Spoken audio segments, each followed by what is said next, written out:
Hey guys, this is IrieStarcraft and I'm back to cast another game for you. This will be a 4 versus 4 on District 10, one of the newer 4v4 maps, and this map is kind of like a shared base type of map. And anyway, so I'm going to introduce the players.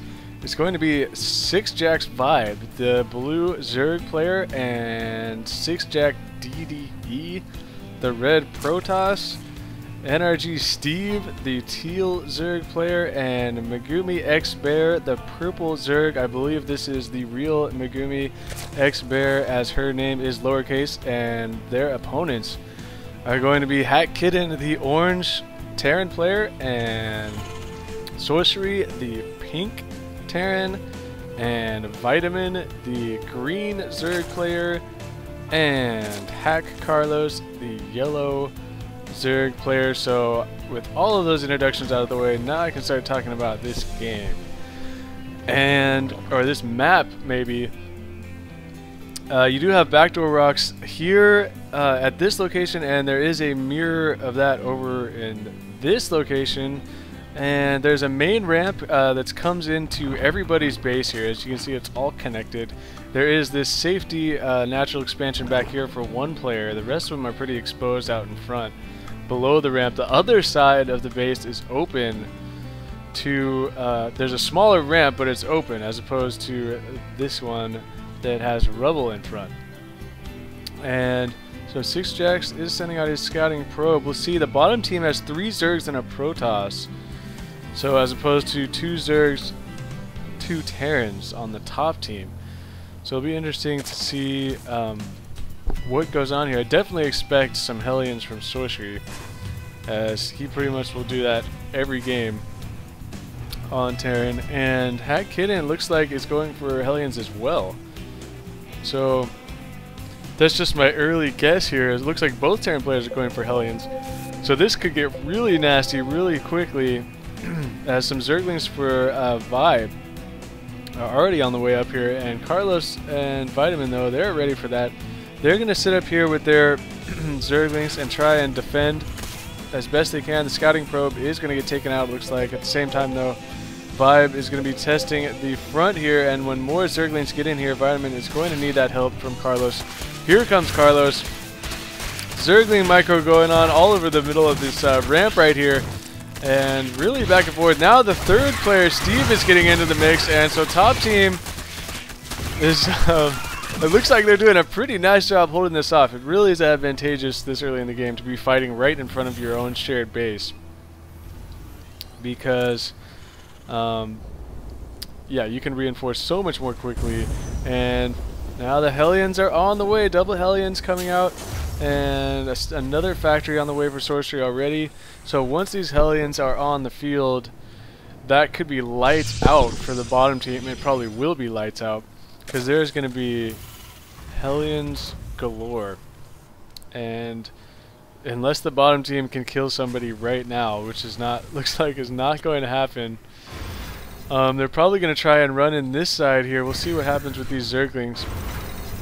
I think these did just get scouted out, because the top team, I think, had this watchtower, so they know what's going on here. Hellions are now out here, and there's not much to counter Hellions. The bottom team needs to get some roaches or something on the field, because these Hellions, there's a Baneley's nest going down now. But here comes ViBE's going to sort of check out what's happening here. He's going to be like, oh man, this is bad. This is very, very, very bad. So I don't want to miss the action while I'm looking for somebody to come up with something. Sixjax is throwing down, or sixjaxDDE is trying to throw down a proxy pylon. That is not going to happen. That is definitely not going to complete here. And now the top team is running right up to the front of the base, it looks like, and here goes the Hellions going to try and get as many shots as they can off on this mass of Zerglings.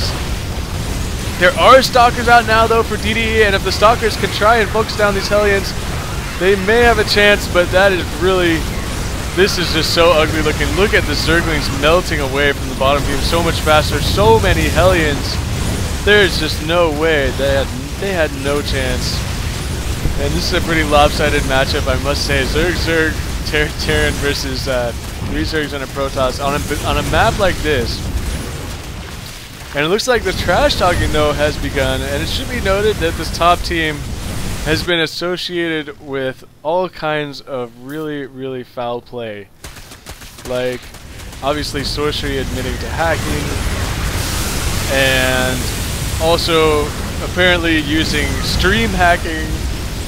Like, if somebody on the other team is live streaming, they will have, one of them will like be watching that stream to figure out what they're building and stuff. So pretty weak stuff anyway, but I don't know, man. It's a lot of that's hearsay. Obviously Sorcery, I don't want to get off on another hacking tangent, but I can't call all the trash talking. So anyway, that was a quick game, and so thank you Vitamin for sending me this.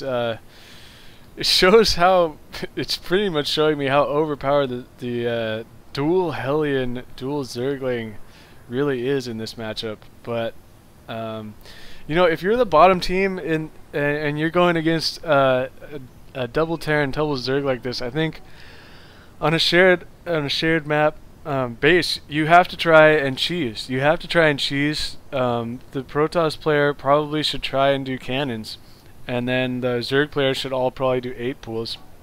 I mean, I'm just thinking out loud here. I'm trying to think of a way to defeat this strategy. If you just come around this side and start cheesing with cannons and super early Zergling rush, I don't know. I don't even know if that would work, because on a shared base, these Zerg players will be able to defend so well. So anyway, thank you Vitamin for sending me this game. That is going to do it for me. This is IrieStarcraft, and peace out.